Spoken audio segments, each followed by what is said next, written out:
මේ බලන්න ලංකාවෙන් තැඹිලි එන විදිය.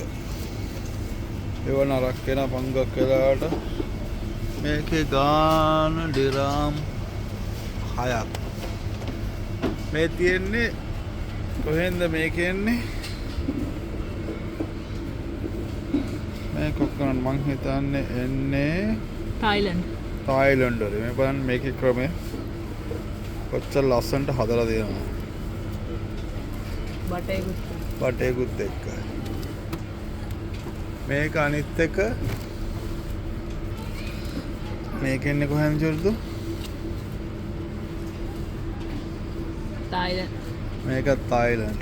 මේකත් ඇවිල්ලා කොකනට් එකක්ම තමයි. මේ ලංකාවෙන් එන ඒවා ලස්සනට තියෙනවා. ඒ වුණාට මේ ගොඩක් මිනිස්සු ගෙනියන්නේ නැහැ. මොකද මේක මෙව වෙනවා මේ. ඒකේ පැකින් එක අවුල්.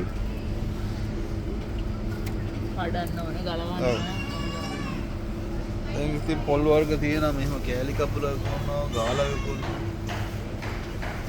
ගස් තියෙනවා. කොමාරිකා, රම්බුටන්. ඉතින් ලංකාවට අයට්ටියක් පුළුවන් නම් මේ වගේ මොකක් හරි විදියට හදන්න. නේ තැඹිලි එකටත් පොඩි මොඩිෆිකේෂන් එකක් දීලා හදන්න. හොඳ බිස්නස් එකක් තියෙනවා. නැද්ද මං අහන්නේ?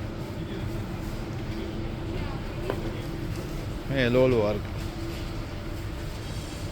පොඩ්ඩක් හිතලා බලන්න දෙන්න.